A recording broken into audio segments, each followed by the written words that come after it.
Welcome ਦੋਸਤੋ, ਸਤਿ ਸ਼੍ਰੀ ਅਕਾਲ। ਤੁਹਾਡਾ ਸਾਰਿਆਂ ਦਾ ਆਪਣੇ ਚੈਨਲ 'ਤੇ ਸਵਾਗਤ ਹੈ। ਅੱਜ ਆਪਾਂ DPSP ਨਾਲ ਸੰਬੰਧਿਤ MCQ ਕਰਾਂਗੇ। ਇਸ ਤੋਂ ਪਹਿਲਾਂ DPSP ਨਾਲ ਸੰਬੰਧਿਤ ਥਿਊਰੀ ਅਪਲੋਡ ਕੀਤੀ ਹੋਈ ਹੈ। ਜਿਸ ਨੇ ਉਹ ਨਹੀਂ ਦੇਖੀ, ਉਸ ਦਾ ਲਿੰਕ ਡਿਸਕ੍ਰਿਪਸ਼ਨ ਬਾਕਸ ਵਿੱਚ ਦਿੱਤਾ ਗਿਆ ਹੈ। First question, who said that DPSP are variable dustbin of sentiments? ਇਹਨਾਂ ਵਿੱਚੋਂ ਕਿਸ ਨੇ ਕਿਹਾ DPSP ਸੈਂਟੀਮੈਂਟਸ ਵਾਂਗ ਹੈ ਅਤੇ ਖਾਲੀ ਕੂੜੇਦਾਨ ਵਾਂਗ? TT ਕ੍ਰਿਸ਼ਨਮਚਾਰੀ, KT Shah, KC ਵੇਰੇ, none of these? ਇਸ ਦਾ ਰਾਈਟ ਆਂਸਰ ਹੈ option number A, TT Krishnamachari. Next ਜੀ, which according DPSP are manifesto of aims and aspiration? ਇਹਨਾਂ ਵਿੱਚੋਂ ਕਿਸ ਨੇ ਕਿਹਾ DPSP ਮੈਨੀਫੈਸਟੋ ਵਾਂਗ ਸਿਰਫ ਇੱਛਾਵਾਂ ਹਨ ਜੋ ਕਦੇ ਪੂਰੀਆਂ ਨਹੀਂ ਹੁੰਦੀਆਂ? TT ਕ੍ਰਿਸ਼ਨਮਚਾਰੀ, KT Shah, KC ਵੇਰੇ, none of these? ਇਸ ਦਾ ਰਾਈਟ ਆਂਸਰ ਹੈ ਆਪਸ਼ਨ ਨੰਬਰ C। ਨੈਕਸਟ ਜੀ, who said that DPSP are neither properly classified nor logically arranged? ਇਹਨਾਂ ਵਿੱਚੋਂ ਕਿਸ ਨੇ ਕਿਹਾ DPSP ਤਰਤੀਬਵਾਰ ਨਹੀਂ ਦਿੱਤੇ? N ਸ੍ਰੀਨਿਵਾਸਨ, KT ਸ਼ਾਹ, ਬੋਥ, TT ਕ੍ਰਿਸ਼ਨਮਚਾਰੀ? ਇਸ ਦਾ ਰਾਈਟ ਆਂਸਰ ਹੈ option number A, N Srinivasan. Next ਜੀ, in which amendment these article added the Indian Constitution?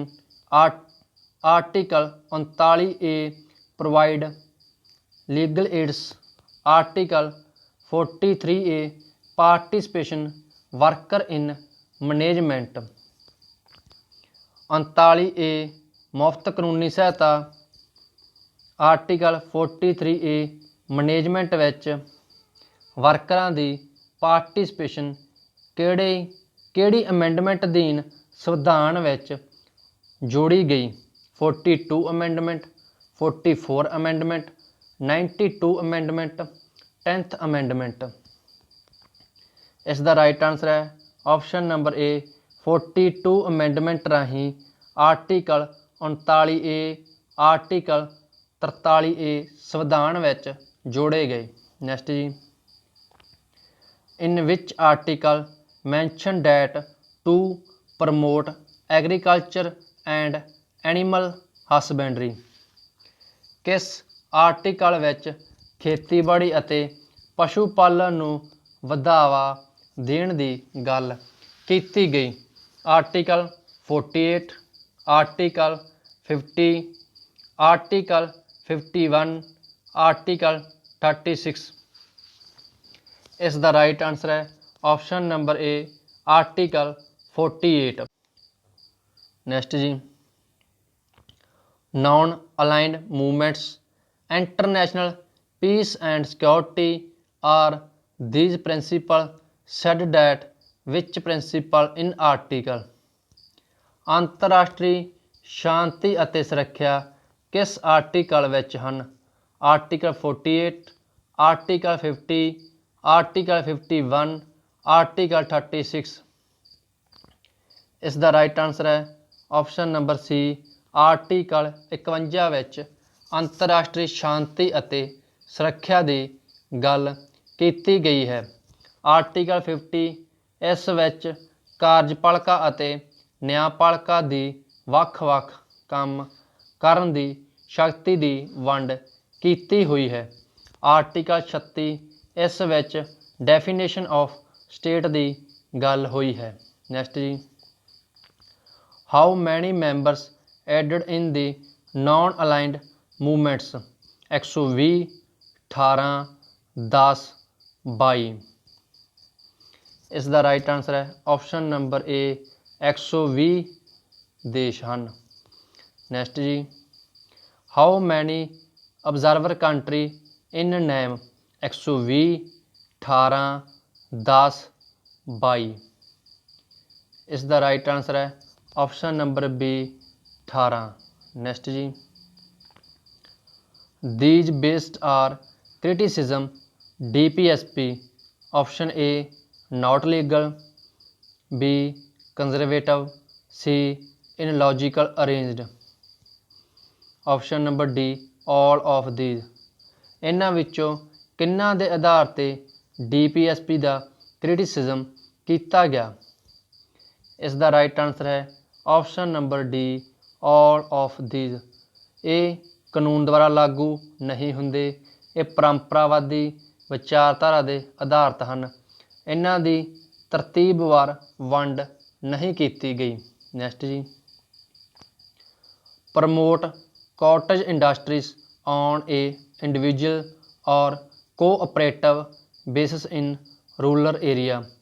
Option A Gandhian, B social, C both.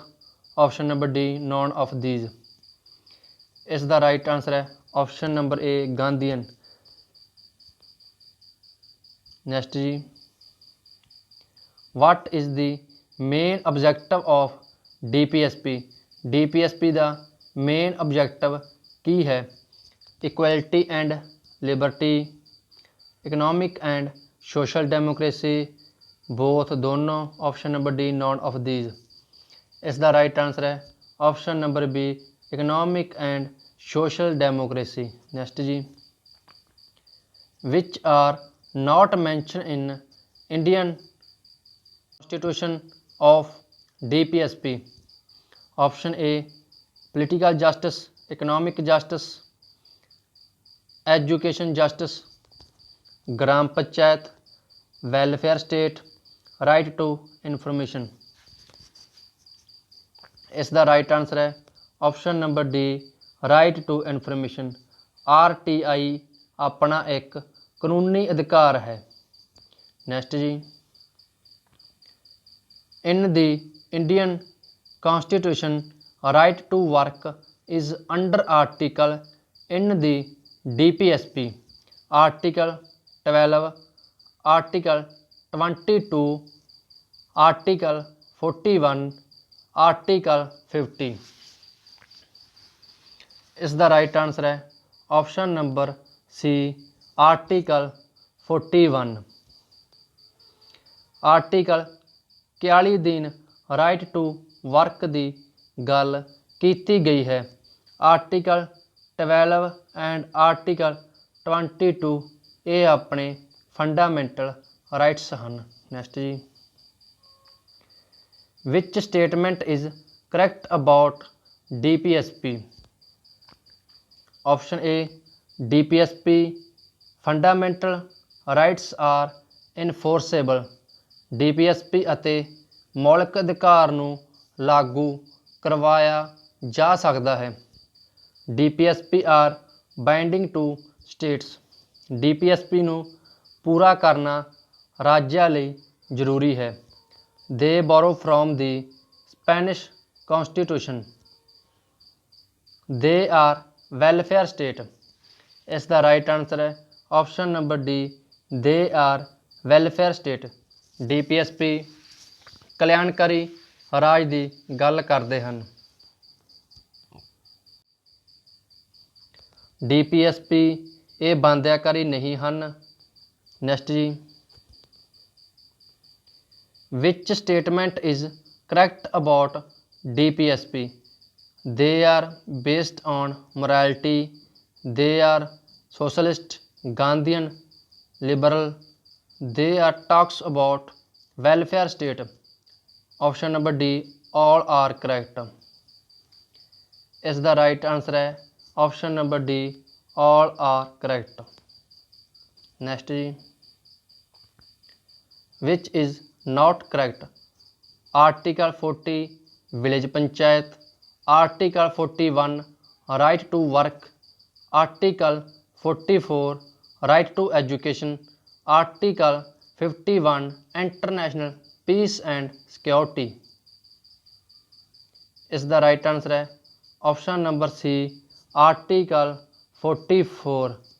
Article 44 uniform civil code conduct की गल करता है। राइट टू एजुकेशन इसका article 45 है। Next जी, which is correct. Article 45 state will provide to education. Article 21 right to education 6 to 14। Article 51 के parents और guardian to provide education to his children 6 to 14 year. Option number D all of the above. इसका right answer है option number D all of the above, सारे correct हैं। Next जी, protection of monuments and places and objects of national importance in DPSP article. इन्हां विचों किस article which कहा गया है कि राष्ट्रीय हित के स्मारकों की विशेष साਂਭ संभाल की जाएगी अते उन्हां दी महत्ता समझी जाएगी। Article 49, article 50, article 51, article 36। इसका राइट आंसर है ऑप्शन नंबर ए आर्टिकल 49 विच मॉन्यूमेंट्स की साਂਭ संभाल की गल की गई है। धन्यवाद।